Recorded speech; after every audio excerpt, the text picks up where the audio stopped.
D. In this problem, I have two clues. I have the list of numbers and summation notation. I wanted to review summation notation really quickly, so let's just pretend they don't have this list of numbers. So how did they... Class row, anybody left?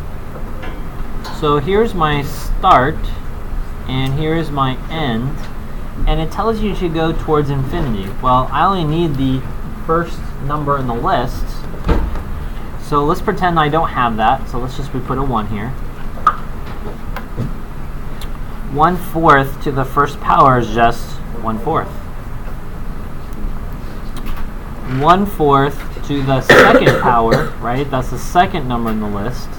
This is 1/4 times 1/4. The exponent tells you how many bases, and you just multiply across. Cost, what's 1 times 1? 4 times 4 is 16. That's how you get the second number in the list. Does that make sense? And then you can do 1/4 to the third power is just 3 of them.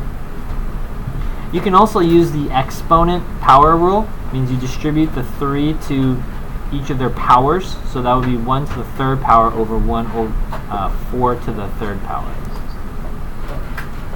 And then here you can actually use your calculator, so you don't have to calculate it. So I get 4 caret 3, and that gives you 64. So 1/64, which is the third number on the list. To find the ratio, there's a couple of ways of finding the ratio. Easiest one is to look on the other side and just identify which one is your base with an exponent. That would be 1/4. In the previous problem, looks a little bit confusing. There's actually 2 of them. And so you're just going to find the one that has the exponent. Another way of finding the ratio, just in case you get stuck, I'm trying to give you multiple ways. You could take the the second term, divided by the first term. And when you actually do the math here, 1/16 divided by 1/4, change it to multiplication, take the reciprocal, you get 4/16, which reduces to 1/4. So that would be your ratio. So that's a second way of finding the ratio. In this problem, because my ratio is less than 1,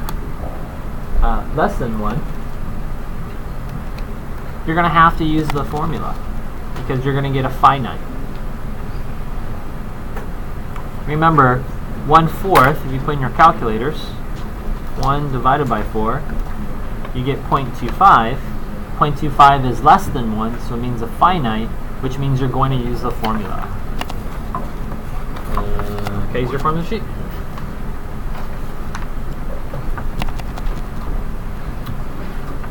So right here, this is the only time that you're actually using the formula. So S equals G1 over 1 minus R. Your G1 value is 1/4. Your R value is 1/4.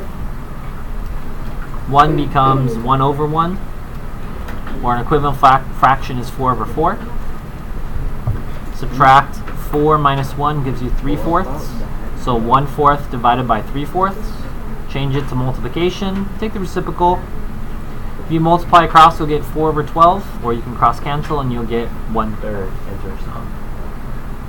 So pay attention to the ratio. That'll tell you whether you need to use the formula or not.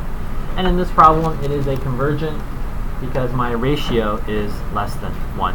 It's converging in on this one particular sum.